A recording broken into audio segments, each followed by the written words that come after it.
The recruiting office was dead quiet, save for the rhythmic thrum thrum thrum of the ceiling fan spinning overhead. I had just slammed the receiver down on my father.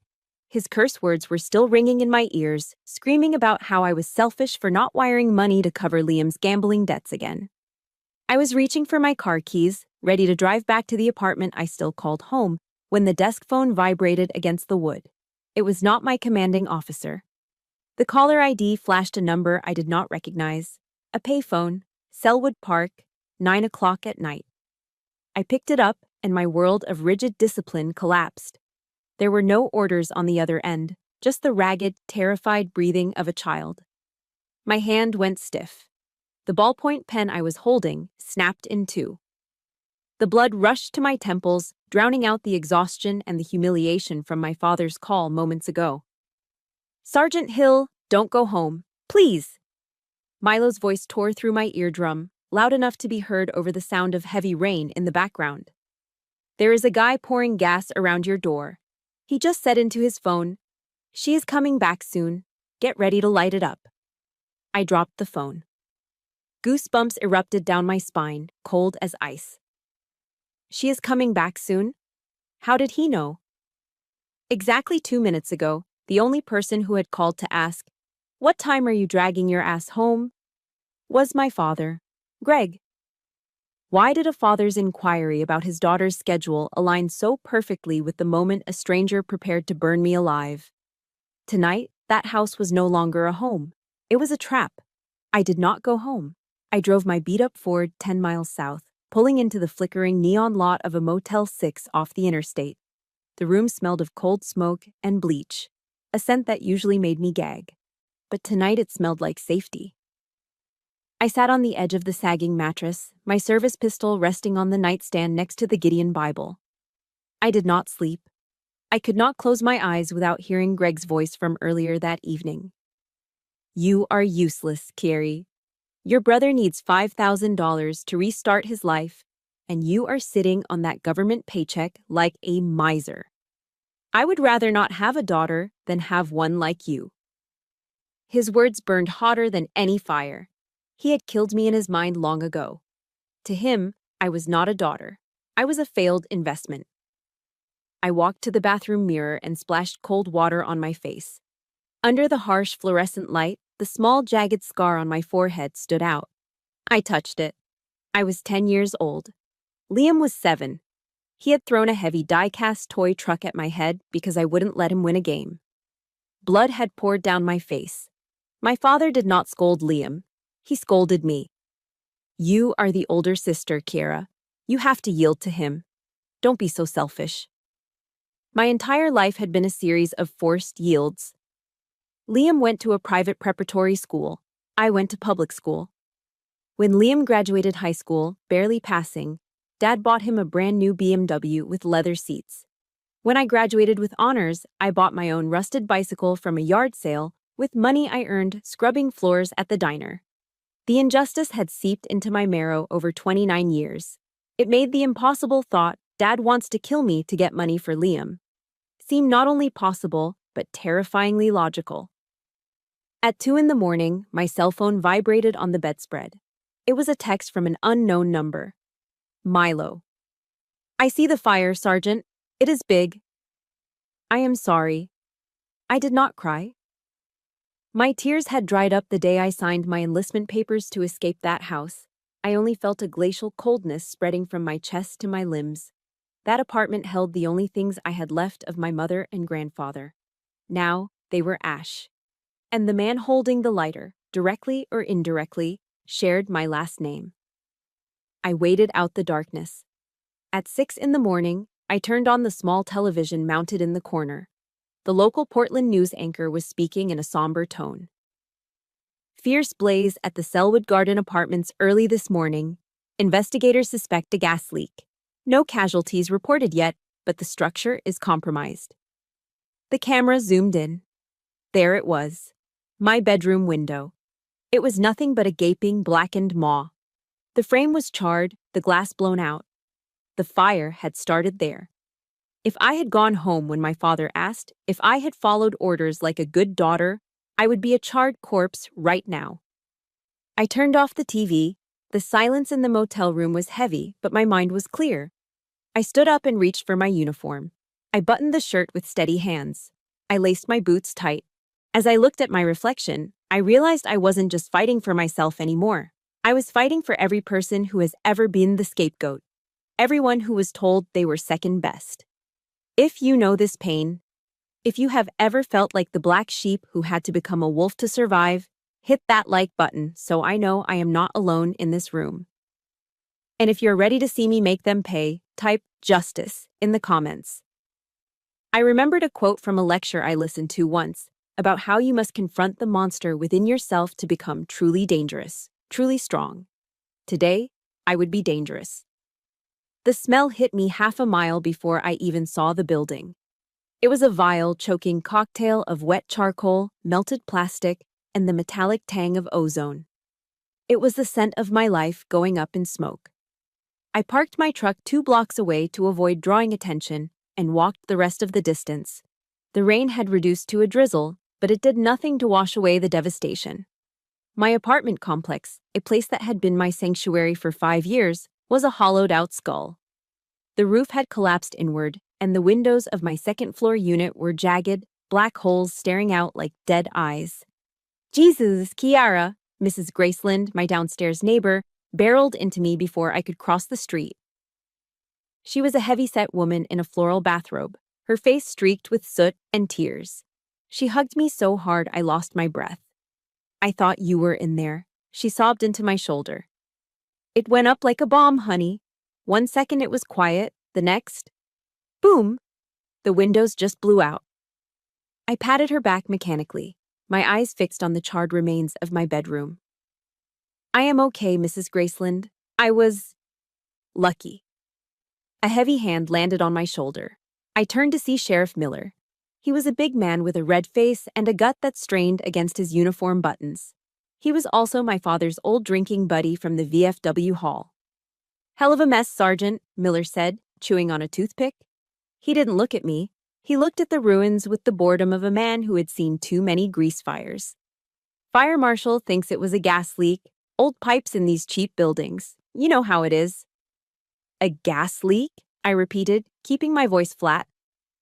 "I had the lines inspected 2 months ago, Miller. They were fine." Miller shrugged, a gesture of dismissive authority. "Things break. Be grateful you weren't home. Your dad would be heartbroken." I almost laughed. The irony tasted like bile in my throat. Miller wasn't going to investigate. In this town, the Good Old Boy Network protected its own. If Greg Hill said the sky was green, Miller would arrest anyone who called it blue. I nodded, playing the part of the shaken victim. "Yeah, lucky." I pulled away from the crowd and slipped around the back perimeter, toward the dense brush of Selwood Park. My phone buzzed in my pocket. A single text from Milo. "Treehouse." I found him huddled under the old oak tree, shivering in an oversized hoodie. He looked terrified, his eyes darting around as if expecting a boogeyman to jump out. Without a word, he handed me a cracked smartphone. "I took this right before the explosion," Milo whispered. "The guy with the gas can. He met someone on the corner." I swiped the screen. The image was grainy, taken in low light, but the street lamp provided enough illumination to stop my heart. Standing on the corner of 4th and Main was a figure I knew better than my own reflection. The posture was unmistakable, shoulders hunched, leaning against a stop sign with arrogant laziness. He was wearing a bright blue windbreaker with a massive BMW logo on the chest. Liam. My stomach churned. Dad had bought him that jacket 3 months ago for his 26th birthday, along with the car payments I couldn't afford to make. In the photo, Liam was handing a thick white envelope to a man in a dark hoodie. Victor Klein, a known local junkie and petty criminal. This wasn't just a suspicion anymore, it was hard evidence. My brother had paid a hitman to burn me alive, likely using money my father had given him. Suddenly my phone rang. The screen lit up. Liam. I stared at it for 3 rings. My hands were shaking, not from fear, but from a rage so pure it felt like lava in my veins. I forced a deep breath into my lungs and answered. "Hello? Shara, you are..." You are there? Liam's voice came through the speaker, high-pitched and jittery. I am here, Liam. Why are you calling? Dad told me to call, he stammered. He saw the news. He wanted me to check the body. I mean, check on you. To see if you were okay. Time froze. The world went silent around me. Check the body. It was a slip of the tongue. A Freudian slip from a weak-minded coward who had rehearsed a eulogy instead of a greeting. He had expected a coroner, not a sister. I am fine, Liam, I said, my voice dead calm. I was working a double shift. Tell Dad not to worry. I am perfectly safe. I hung up before I could scream. I wanted to vomit. I wanted to drive to his house and beat him until he couldn't stand. But I knew that wouldn't save me. They would just spin it, call me crazy, use my PTSD against me. I needed more than a grainy photo. I needed to bury them. I have to go back in, I told Milo. Stay here. I approached a young firefighter near the perimeter tape. He looked tired. Can I just grab one thing? Please, my grandfather's medals. He hesitated, then nodded. 5 minutes. It is unstable. I climbed the blackened stairs to what used to be my apartment. The heat was still radiating from the walls. My furniture was gone. My clothes were ash. But in the corner of the closet, shielded by a fallen beam, I found it. The old metal ammunition box. I pried it open. Inside, the velvet lining was singed, but the silver star and the purple heart were still there. They were slightly melted, the edges warped by the inferno, but the metal had held. I ran my thumb over the ruined surface of the silver star. Grandpa Arthur had given this to me on his deathbed. He was the only man in that family who had ever looked at me with pride. He had taught me to shoot in the backwoods when Greg told me guns were for men. You are a warrior, Kiara, he had told me. Don't let them tell you otherwise. I clutched the melted metal in my fist until the edges dug into my skin. They had taken my home. They had taken my peace. They had tried to take my life for a payout. But they had failed to check one thing. They didn't check if the fire actually killed the soldier. I pocketed the medals and walked out of the ashes. I wasn't going to the police station. I was going to war. I did not go to the police. In a town like this, where the sheriff played poker with my father every Friday night, going to the cops would be like handing the bullet back to the gunman. Instead, I went to the only person I knew whose loyalty could be bought, but whose integrity could not be shaken. Jack Brown was a former military police officer who had been dishonorably discharged for breaking a colonel's jaw during a bar fight. Now, he ran a private investigation firm out of a converted garage in the industrial district. The office smelled of stale coffee and damp cedar. I placed a white envelope on his scarred desk. Inside was $2,000 in cash. My entire savings account, withdrawn from 3 different ATMs that morning. I need to know where the money came from, Jack, I said, my voice tight. My brother Liam paid a hitman to burn down my apartment. I have proof of the handoff, but I don't have the why. Liam has never worked a day in his life. He doesn't have $10, let alone enough to hire an arsonist. Jack looked at the money, then up at me. His eyes were tired, seeing too much of the city's underbelly. If I dig into this hill, and I find out your daddy is involved, are you ready for that? Because once you pull this thread, the whole sweater unravels. I am already unraveling, Jack. Just find the money. It took him 48 hours, 2 days of sitting in my motel room, cleaning my gun, and watching the rain streak against the window. When Jack finally called me back to his office, he didn't offer me coffee. He just threw a thick manila folder onto the table. It landed with a heavy thud that sounded like a judge's gavel. Your brother is underwater, Kara. Deep, Jack said, tapping the first page. He owes $200,000 to a bookie in Vegas, football bets. He thought he was a handicapper, but he is just a loser. The Sharks gave him a deadline, next week. If he doesn't pay, they are going to start removing body parts. I stared at the numbers, $200,000. But how does killing me solve that? I don't have life insurance. I have a checking account with $12 in it. Jack flipped the page. You don't. But your grandfather did. He pointed to a photocopy of a legal document, yellowed with age. Colonel Arthur Hill left a trust fund. It was set up 20 years ago. The principal amount is $4 million. The room spun.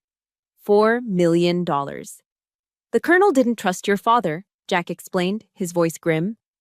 He skipped a generation. The trust is set to release the funds to the primary beneficiary, you, upon your 30th birthday. My 30th birthday, next Tuesday. But here is the kicker, Jack continued, his finger tracing a paragraph in small print. The survivorship clause. If the primary beneficiary dies before the activation date, the trust doesn't dissolve. It reverts to the next of kin. 50% to your father, Greg Hill.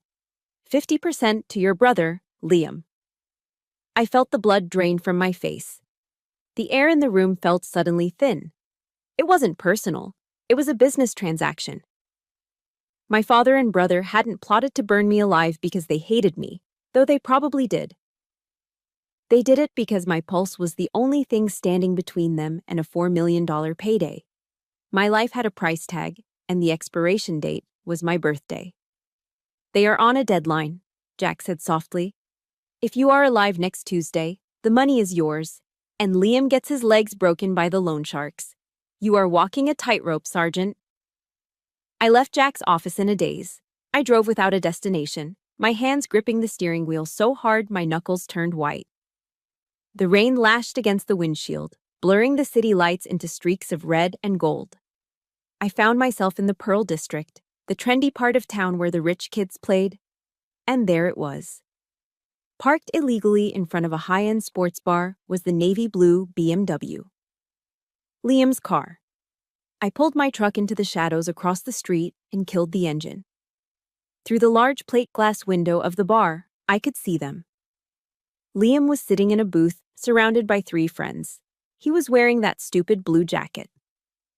On the table in front of him sat a bucket of ice with a bottle of Dom Perignon. He was laughing, his head thrown back, his mouth open wide. He raised his wrist to show off a watch. It looked like a brand new Rolex, glinting under the bar lights. He was celebrating. He was spending the money he thought he had earned by killing me. In his mind, I was already dead. I was just a pile of ash that had cleared the way for his champagne and his new watch. He wasn't mourning his sister. He was toasting to his inheritance. A wave of nausea hit me, followed immediately by a cold, sharp rage. I remembered the Bible verse my mother used to read to us when we were children, back before she became a ghost in her own house. For the love of money is the root of all evil. I watched my brother pour another glass of wine, spilling some on the table in his excitement. He didn't look like a killer. He looked like a child who had finally stolen the cookie jar. But children don't burn down buildings. Monsters do. I started the engine. The vibration of the old truck hummed through my body. You are not going to see a single cent, you bastard, I whispered to the rain. Not one single cent. To catch a monster, sometimes you have to break the heart of the only person who ever loved you. I arranged to meet my mother at a rundown laundromat on the edge of the city limits. It was the perfect cover. The constant rhythmic thump-thump-thump of 20 industrial dryers created a wall of white noise that not even the best parabolic microphone could penetrate. Plus, it was the one place Greg would never be caught dead in. To my father, a public laundromat was beneath him. It was for people who failed at life. I sat on a plastic bench, pretending to read a 2-year-old magazine. At exactly 10 in the morning, the bell above the door jingled. Penelope Hill walked in. She was clutching a laundry basket like a shield. She looked 20 years older than 58. Her graying hair was tucked under a scarf, and her eyes were darting around nervously, checking the corners for shadows. She looked like a fugitive, not a housewife. I stood up and guided her to the back row, near a washing machine that was shaking violently during its spin cycle. I can't stay long, Sierra, she whispered, her hands trembling as she fumbled with a roll of quarters.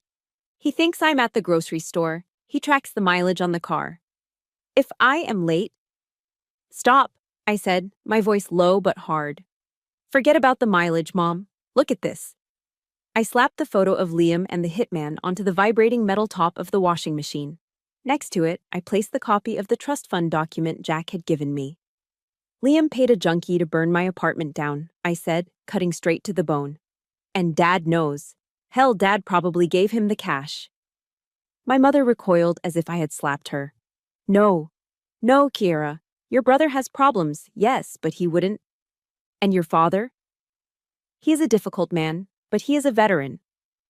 He has honor. Honor? I laughed, a dry, sharp sound that hurt my throat. Mom, look at the second paper. Grandpa left $4 million. But I have to be dead by next Tuesday for them to get it. They aren't killing me because they hate me. They are killing me because I am a lottery ticket they need to cash in. She shook her head, tears welling up in her eyes. You are imagining things. The trauma, the fire. Stop gaslighting me. I grabbed her shoulders, forcing her to look at me. I was there, Mom. I heard Milo's warning. Dad called me 2 minutes before the fire started to check if I was home. Why? To say goodnight? He hasn't said goodnight to me since I was 12. She tried to pull away, but I held on. I needed to break through the wall of fear Greg had built around her for 30 years. Answer me, Mom. That night. Did he seem worried? Did he seem like a father concerned for his daughter? Penelope crumpled. She leaned against the washing machine, her body shaking with sobs. He was pacing, she whispered, her voice barely audible over the machines. He kept checking his watch. He was sweating. And when you answered the phone, when you said you were alive, he didn't look relieved, Kiera. She looked up at me, her eyes filled with a horror she had been suppressing for days. He looked disappointed. He threw the phone across the room. The truth hung between us, heavy and suffocating. She knew. Deep down, she had always known. She just hadn't wanted to admit that the man she slept next to was capable of murdering their child. I need your help, I said, reaching into my jacket pocket. I pulled out a small black device. It was a digital voice recorder, high grade, the kind we used in logistics to record inventory disputes. It was smaller than a matchbox. They are going to try again, I told her. The deadline is Tuesday. They are desperate. They will talk about it tonight. I pressed the device into her clammy hand. Put this in his study, under the desk, behind the books. I don't care. Just get it in there. She stared at the black plastic in her palm as if it were a live grenade. Shara, if he finds this, he will kill me. If you don't do it, he will kill me, I countered, my voice cracking. And you will have to live the rest of your life knowing you could have stopped it. Do you want to visit my grave, Mom? Or do you want to save my life? It was a cruel question. But I was fighting for survival. Penelope closed her eyes. I saw the battle raging inside her, the conditioning of a submissive wife warring against the primal instinct of a mother. For a long, agonizing minute, the only sound was the whirring of the dryers. Then she opened her eyes. They were still wet, but the fear had hardened into something else. Anger. He called you useless, she murmured, her fingers curling tight around the recorder. Yesterday, at dinner, he called you a useless waste of space. I didn't say anything then. She looked at me, and for the first time in years, I saw the woman she used to be before Greg broke her spirit. She slipped the recorder deep into the pocket of her oversized cardigan. I will do it, she said. I will put it in the bookshelf behind his chair. She grabbed her laundry basket, her knuckles white. She didn't hug me. We were past hugs. We were co-conspirators now. Be careful, Kiara, she whispered. Then she turned and walked out the door, back into the lion's den, carrying the weapon that would either save us or destroy us. I watched her go, my heart hammering against my ribs. She was terrified, but she was moving. If you believe that a mother's love is the strongest force on earth, strong enough to break years of fear, hit that like button right now. And tell me in the comments, if you were in her shoes, would you have the courage to betray your husband to save your child? Type yes if you stand with Penelope. I sat back down on the bench. The trap was set. Now, we just had to wait for the prey to speak. I sat in the cab of my rusted Ford truck, parked 2 blocks down from the house I grew up in. The rain was drumming a relentless rhythm on the metal roof, enclosing me in a cold, damp steel box. The engine was off. The windows were fogged up. In my lap sat a receiver unit I had borrowed, stolen, technically, from the base inventory 2 years ago. I adjusted the frequency dial with a trembling hand. The static hissed in my over-ear headphones like angry hornets, scratching at my brain. Then, it cleared. The sound was crystal clear. The digital recorder my mother had planted was high-grade tech. I could hear the crackle of the fireplace in my father's study. I could hear the heavy clink of ice cubes dropping into a crystal tumbler. Victor is a screw-up, my father's voice cut through the static, rich with disdain. I pay him $2,000 up front to light a match, and he manages to torch the room but miss the girl. You can't find good help these days. He got scared, Dad, Liam's voice whined. He sounded slurred, the telltale sign of too much expensive scotch.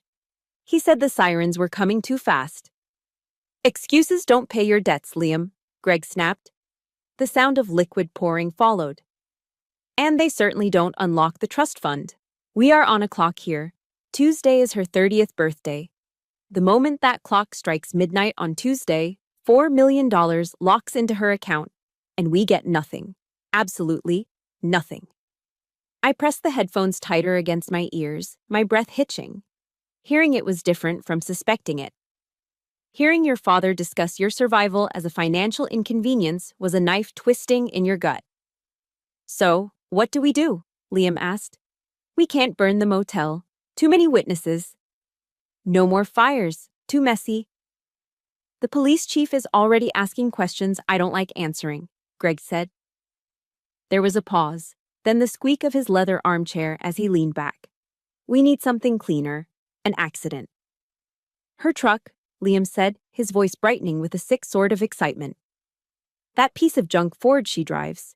You know her brake pads are shot. She told Mom she was saving up to fix them next month. Exactly, Greg said. Tomorrow, you go over there. Play the repentant brother. Cry a little. Tell her you want to take her to lunch to apologize. While she's getting ready, you slide under the truck with the bolt cutters. One snip on the rear brake line. Just a little nick. It will hold until she hits the highway. My blood ran cold. I looked at the dashboard of the very truck I was sitting in. They weren't just planning to kill me. They were planning to use my poverty, my inability to afford repairs, as the weapon. What about the funeral? Liam asked, laughing nervously. Funerals are expensive, Dad. That cuts into my share.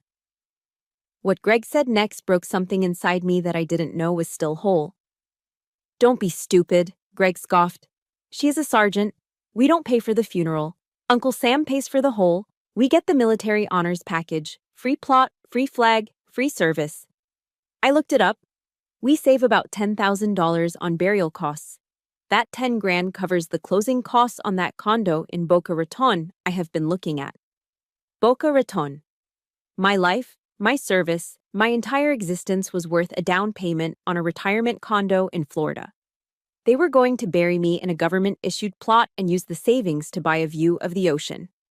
To the condo, Liam cheered. The glasses clinked. I ripped the headphones off my head. I threw the door of my truck open and leaned out into the rain. My stomach convulsed violently. I vomited onto the wet asphalt, heaving until there was nothing left but bile and bitterness. The physical disgust was overwhelming. It wasn't just fear, it was a deep, cellular rejection of the people who shared my DNA. I wiped my mouth with the back of my hand and sat back up. The rain soaked my hair, mixing with the cold sweat on my forehead. I looked at my reflection in the rearview mirror. My eyes were bloodshot, rimmed with red, but the tears were gone. The daughter who wanted her father's approval had just died in that puddle outside. The sister who wanted to protect her little brother had been murdered by that toast to a condo in Boca Raton. Greg said to wait until tomorrow. He thought he had time. He thought he was the predator, sitting in his leather chair, drinking his scotch, planning the slaughter of the sheep. He forgot one thing. He didn't raise a sheep, he raised a soldier. And soldiers don't wait to be ambushed. I reached for the ignition. The engine of my death-trap Ford roared to life, sounding like a growl in the quiet street. I wasn't going to wait for Liam to cut my brakes. I wasn't going to wait for Tuesday. I shifted the gear into drive. Plan B is cancelled, Dad, I whispered to the empty cab. I slammed my foot on the gas. I was going home. I did not knock.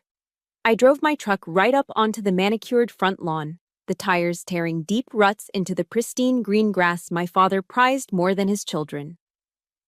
I killed the engine, grabbed the manila envelope and the portable Bluetooth speaker from the passenger seat, and stepped out into the storm. I was not wearing my civilian clothes. I had changed back at the motel into my full-service dress uniform. My boots were polished to a black mirror shine. My ribbons were perfectly aligned on my chest. I wasn't walking in there as a daughter coming home. I was walking in as a sergeant entering a hostile zone. I used my spare key. The heavy oak door swung open with a silent, well-oiled glide. The living room was warm, bathed in the soft, golden glow of expensive lamps. It smelled of leather polish and aged scotch. Greg and Liam were sitting in the matching recliner chairs, glasses in hand, laughing at something on the television. They looked comfortable. They looked like men who had just successfully negotiated a business merger, not men who had just conspired to murder a family member for a condo in Florida. They froze when they saw me.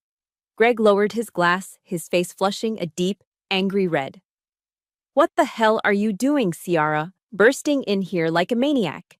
I told you to come tomorrow. Get out." His voice was a boom of thunder, the same voice that had made me cower under my bedsheets when I was 6. But I wasn't 6 anymore. I walked to the glass coffee table that separated us. I didn't say a word.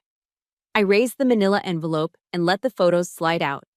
They fanned out across the table, glossy, high-definition prints of Liam handing the envelope of cash to the arsonist. Smack, smack, smack. Liam's face went the color of curdled milk. He shrank back into his chair, looking from the photos to me, his mouth opening and closing like a fish out of water.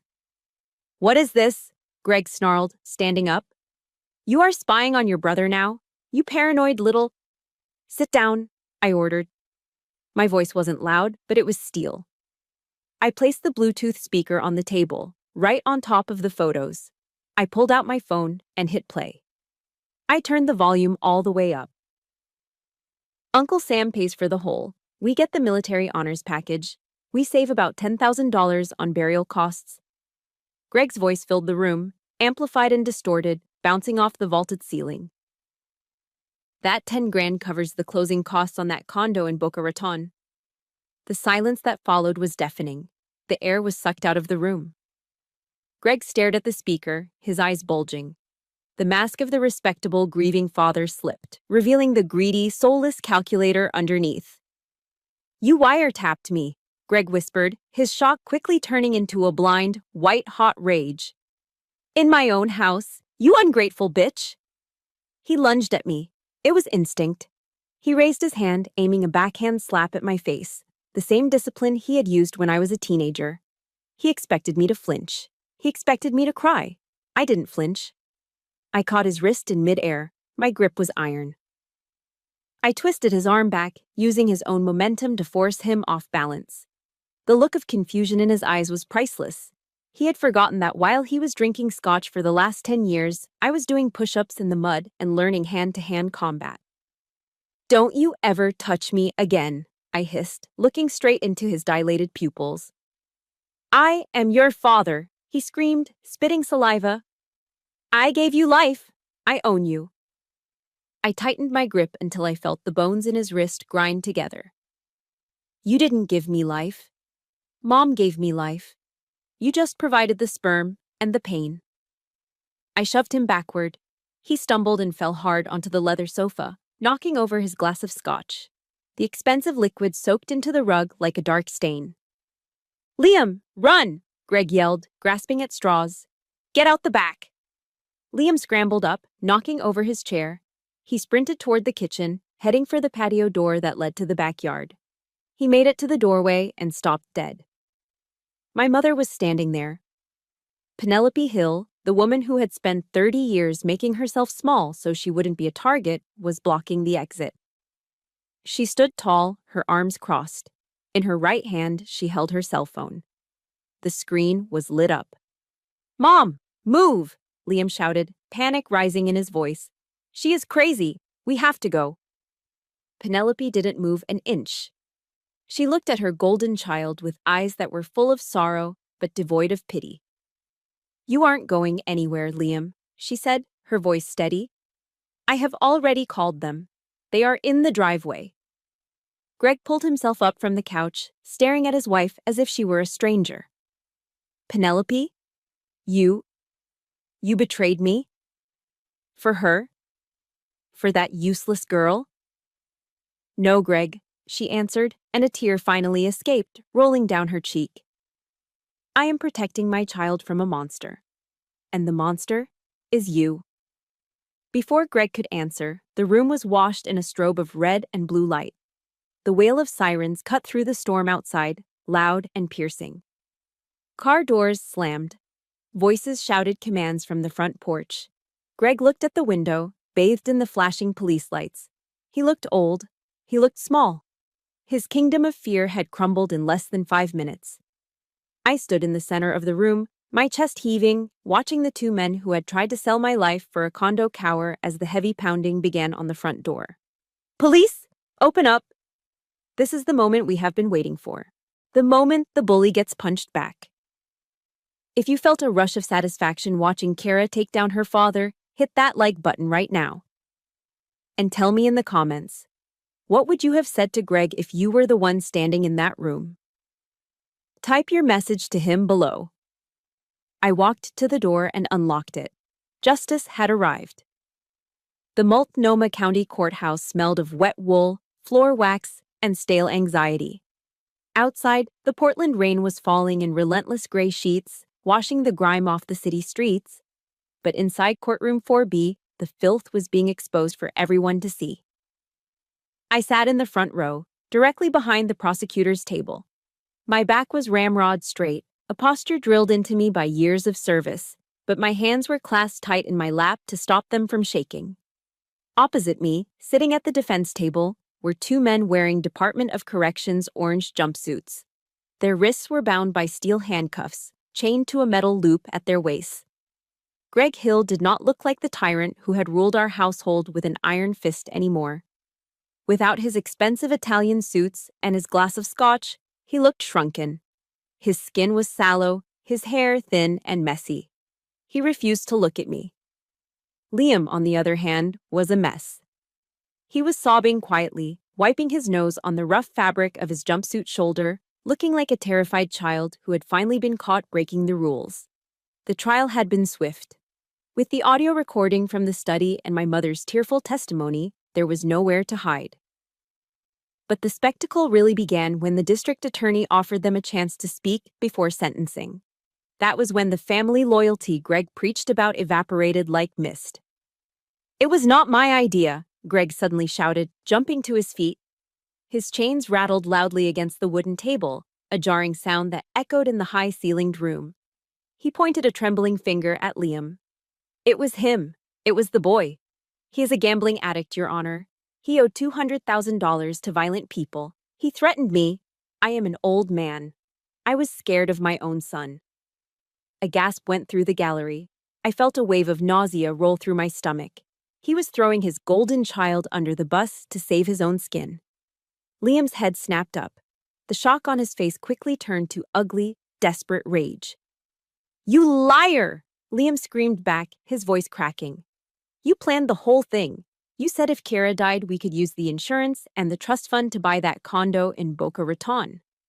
You said she was worth more dead than alive." Silence. The judge banged his gavel, but the damage was done. The jury looked at them with undisguised disgust. The mask of the respectable military family had been ripped away, revealing the rotting core underneath. They were not father and son anymore. They were just two rats fighting over a sinking ship. Then came the moment that silenced the room. The prosecution calls Milo Sutton to the stand. The heavy wooden doors opened and Milo walked in. He was not wearing his oversized hoodie today. I had bought him a crisp white button-down shirt and dress pants. He looked small in the witness chair, his feet barely touching the floor, but his eyes were clear. Greg's defense attorney, a sleek man in a $2,000 suit, tried to tear him apart. It was his last desperate play to save his client. Mr. Sutton, the lawyer sneered, pacing in front of the boy. You live in a park, do you not? You are a runaway, a transient. Why should this court believe the word of a homeless child who would say anything for a hot meal? The room went quiet. I wanted to stand up and object, but Milo did not flinch. He leaned into the microphone. I do not have a house, sir, Milo said, his voice ringing clear and true. But I know what a family is. I see them in the park every day. Families protect each other. They do not pour gas on each other for money. Milo turned his gaze directly to Greg.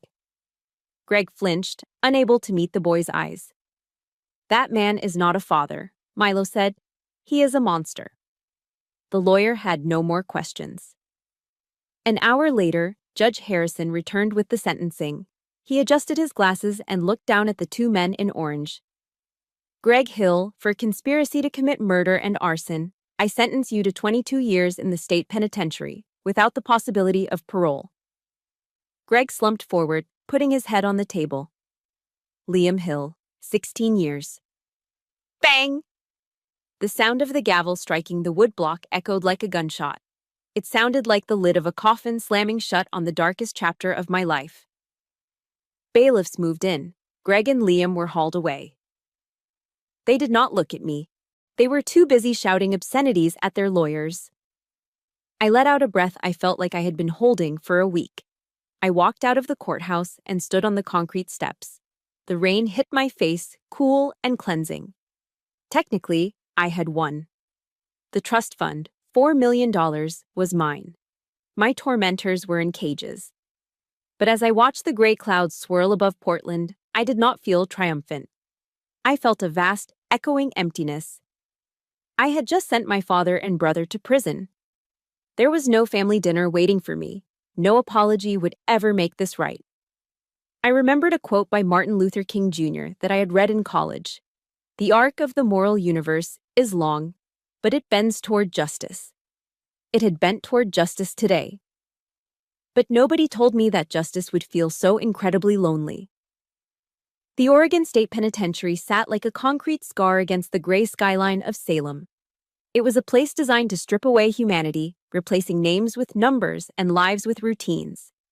It had been 6 months since the gavel fell. 6 months since I inherited $4 million. 6 months of silence. I walked through the metal detector, my boots echoing on the linoleum floor. The air smelled of industrial bleach and unwashed bodies, a scent that clung to the back of your throat. I surrendered my ID to a guard who looked like he hadn't smiled since the Reagan administration. Visitor for inmate Hill, I said. My voice was steady, my hands were dry. I was led into the visitation room, a long sterile hallway divided by a thick wall of bulletproof glass. On one side, the free, on the other, the damned. I sat down on the metal stool. A moment later, a door buzzed open on the other side, and Greg Hill shuffled in. He looked terrible. The prison diet and the lack of alcohol had hollowed him out. His skin was the color of old parchment, and his hair, once dyed a rich chestnut to hide his age, was now stark white and thinning. But as he sat down and picked up the black receiver phone, I saw his eyes. They were the same. Cold, calculating, full of a bottomless hunger for control. I picked up my phone. The connection crackled. You look expensive, Greg said. It was his greeting. No hello, no how are you? Just an assessment of my blazer. Did you buy that with my money? Or did you spend it all on a lawyer to keep your brother in a cage? I looked at him, searching for a flicker of remorse. I found none. He was still the center of his own universe. In his mind, he was the victim of an ungrateful daughter and a cruel system. I didn't come here to talk about money, Greg, I said, and I didn't come here to argue. He sneered, revealing teeth that were yellowing. Then why are you here? To gloat? To see the old man rot? You must feel big now, Thierry. The big hero sergeant. I came to give you something, I said. I reached into my pocket and pulled out a small rectangular photograph. It was creased at the corners, the colors faded to sepia tones. It was a picture taken 24 years ago. I was 5 years old, sitting on his shoulders at a parade. I was laughing. He was smiling. It was the only evidence I had that he hadn't always hated me. I pressed the photo against the glass. Greg squinted at it. For a second, his expression faltered. I kept this in my wallet through basic training, I told him, my voice low and even. I kept it through my deployments. I kept it when you told me I was useless. I kept it because I thought if I just worked hard enough, if I was just good enough, the man in this picture would come back. Greg's face hardened again. Stop the melodrama. I am finished, I continued, ignoring him. I realized something during the trial. That man in the photo never existed. You were smiling because you looked like a good father to the neighbors. You never loved me, Greg. You only loved the reflection of yourself you saw in my eyes. And when I started to have my own mind, my own reflection, you hated me for it. I gave you a roof over your head. He barked into the receiver, his voice rising. I fed you. And then you tried to sell my life for a condo in Florida. I cut him off. But that is okay, because I forgive you. Greg blinked, stunned. What? I forgive you, I repeated. Not because you deserve it. You don't. You are a small, sad, narcissistic man who will die in a concrete box. I forgive you because I refuse to carry you with me anymore. If I hate you, I am still tied to you. I am still your victim. But if I forgive you, you are nothing. I pulled the photo away from the glass and tore it in half. Then I tore it again. I let the pieces flutter to the dirty floor on my side of the partition. Goodbye, Greg. You are dead to me now. I hung up the phone. I stood up and turned my back on him.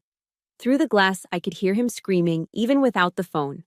I saw him slam his fist against the partition, his face twisted into a mask of pure, impotent rage. Come back here. I am your father. You owe me. You owe me. I walked toward the exit. The sound of his screaming faded with every step, swallowed by the heavy steel doors. By the time I reached the parking lot, there was only silence. I stepped outside. For the first time in weeks, the sun had broken through the Oregon clouds. The light hit my face, warm and brilliant. I took a deep breath. The air didn't smell like bleach anymore. It smelled like rain and pine trees. It smelled like freedom. I got into my new truck, a sturdy, reliable Chevy, not a death trap, and drove 40 minutes out to the suburbs. I pulled into the driveway of the small ranch-style house I had bought a month ago. The front yard was bursting with color. My mother, Penelope, was on her knees in the flower bed, wearing a wide-brimmed straw hat and gardening gloves. She wasn't the trembling ghost who hid in the laundry room anymore. Her cheeks were flushed with color. She had gained weight. She looked alive. She heard the truck door close and looked up. A smile spread across her face, genuine and bright. How did it go? She asked, standing up and wiping dirt from her apron. I walked over to her and wrapped my arms around her. She smelled of lavender and potting soil. She felt solid. It is done, Mom, I whispered into her shoulder. We are safe. He can't hurt us anymore. She held me tighter, resting her chin on my head. Two survivors, standing in the sunlight, finally ready to start living. Welcome home, Ciara, she said. And for the first time in my life, I knew I truly was. The warehouse smelled of diesel fumes, cardboard, and fresh coffee. To most people, it was just an industrial scent, but to me, it smelled like redemption. I stood on the metal catwalk overlooking the floor of Hill Logistics and Security. Below me, a dozen men and women in high-visibility vests were moving crates with practiced efficiency. Most of them had limps, scars, or the 1,000-yard stare that I knew all too well. They were veterans who had been chewed up by the system, or kids from the streets who had been told they were worthless. I used every cent of the $4 million to build this. I didn't buy a condo in Boca Raton. I bought a future for people who thought they didn't have one. Hey, boss, a voice shouted from the loading dock. I looked down to see Milo holding a clipboard, directing a delivery driver twice his size. He was 14 now, having hit a growth spurt that made him gangly and awkward, but his eyes were sharp. He wasn't the terrified boy shivering in the park anymore. He was confident. He was safe. And the adoption papers on my desk said he was legally mine. Inventory is checked in, Ciara, he yelled up, grinning. We are ahead of schedule. I smiled back. It was a real smile, one that reached my eyes. Good work, wrap it up. We have a dinner to get to. 2 years had passed since the trial. 2 years of therapy, hard work, and rebuilding the foundation of my life from the ground up. I walked down the stairs and headed for the exit, where a silver pickup truck was waiting. Leaning against the hood was a man who looked entirely out of place in a shipping yard, yet somehow fit perfectly. Reese Bennett was an architect I had hired 6 months ago to design the expansion of our facility. He was tall, with kind eyes and hands that were calloused from work but gentle in their touch. He didn't have a military background. He didn't know how to strip a rifle. But he knew how to build things that lasted. You are staring again, Sergeant, Reese teased as I approached. Just assessing the perimeter, I replied, trying to keep my voice stern, though I failed miserably. Reese opened the door for me. Early in our relationship, I'd pushed him away. I told him I was damaged goods, that I came with too much baggage and a family history that read like a horror movie. He had just taken my hand, looked at the invisible walls I had erected, and said the words that finally disarmed me. Ciara, you have spent your whole life building a fortress to protect yourself. That is impressive. But you can't live in a bunker forever. Let me help you build a garden inside those walls. Today was the first harvest of that garden. We drove to the suburbs, to the house with the wraparound porch. As soon as I opened the front door, the smell hit me. Roast turkey, sage stuffing, and sweet cranberry sauce. It was the scent of a holiday, but for the first time in 30 years, it didn't smell like tension. In my childhood, Thanksgiving was a minefield. We walked on eggshells, terrified that the turkey would be too dry or the football game would go the wrong way, setting Greg off into a rage. But today, there was football playing on the TV, and the only sound was cheering. My mother, Penelope, walked out of the kitchen carrying a massive platter of green bean casserole. She looked radiant. The gray in her hair was gone, replaced by a soft honey blonde, and she moved with a purpose that Greg had tried to crush out of her. Everything is ready, she announced, kissing my cheek. Reese, pour the drinks. Milo, wash your hands. We sat around the large oak dining table. It was set with the good china, not for show, but because we felt like celebrating. There was no head of the table. We sat in a circle. We passed the dishes around, piling our plates high. For 20 minutes, we just ate and laughed. Reese told a funny story about a construction mishap, and my mother laughed so hard she had to wipe her eyes. It was a sound I hadn't heard in decades. Then, the room quieted down. It was time for the toast.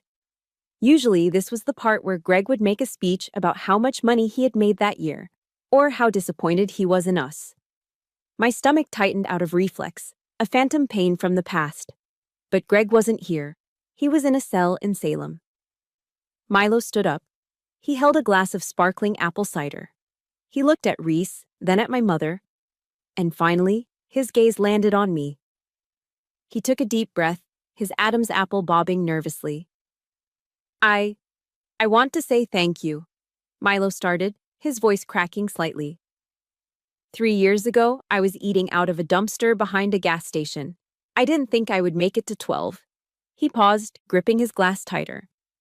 Thank you for saving me, he said, looking right at me. Thank you for the job. Thank you for the roof. But mostly, thank you for being my mom. The word hung in the air, warm and golden. Mom. He hadn't called me that before. It had always been Ciara, or Sergeant. The tears I'd held back in the motel room, the tears I'd refused to shed in the courtroom, finally broke free. But they weren't hot or painful. They were cool, healing tears. I reached out and took Milo's hand. I didn't save you, Milo, I whispered, my voice thick with emotion. You saved me. Reese put his hand over mine. My mother placed hers on top of his. 4 hands linked together over a table full of food. This wasn't the family I was born into. It was the family I'd fought for. It was the family I had built from the ashes of the old one.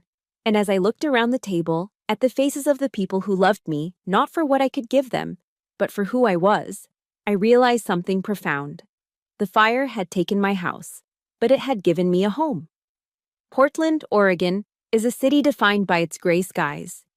The locals say the rain washes the world clean, but for most of my life, the rain just felt like a cold, wet blanket designed to smother hope. But today, on my 35th birthday, the sky was a brilliant, unblemished blue. I stood on a raised wooden platform in the center of Selwood Park.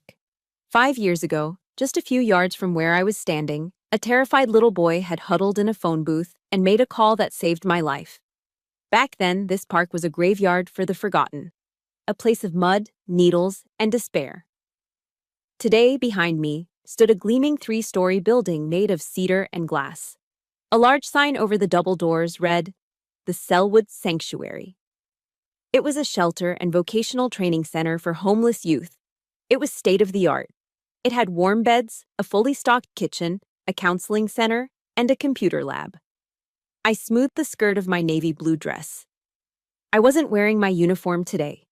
I wasn't Sergeant Hill, the logistics specialist. I was just Kiera. A crowd had gathered on the lawn. There were city council members, local business owners, and journalists. But my eyes skipped over them and landed on the front row. That was where my real wealth sat. Reese was there, looking handsome in a charcoal suit. In his arms, he held a squirming 2-year-old girl with curly hair and eyes that sparkled with mischief. Dahlia, my daughter. She was pointing at me and giggling, blissfully unaware that her mother had once been worth more dead than alive. Next to them sat a young man wearing an orange and black hooded sweatshirt emblazoned with Oregon State University. Milo. He wasn't the scrawny, dirty kid anymore. He was a sophomore in college, studying social work. He sat tall, his shoulders broad, looking at me with a pride that made my throat tighten. And next to him was Penelope, my mother. She was holding an oversized pair of ceremonial scissors, her face glowing with a vitality that 20 years of marriage to Greg had almost extinguished. I stepped up to the microphone. The feedback whined for a split second, then settled into silence. The crowd quieted down. 5 years ago, I began, my voice echoing across the park. I stood in this neighborhood and watched my life burn to the ground. I was betrayed by the people who were supposed to protect me. I was told that I was useless. I was told that my value could be calculated on a spreadsheet. I paused, looking at the new building. My grandfather, Colonel Arthur Hill, left behind a legacy of $4 million. He hoped it would secure the future of his family. For a long time, that money was a curse. It was a poison that turned a father against his daughter and a brother against his sister. I took a deep breath, letting the fresh air fill my lungs. But fire does 2 things. It destroys, yes, but it also purifies. It clears away the dead wood so that something new can grow.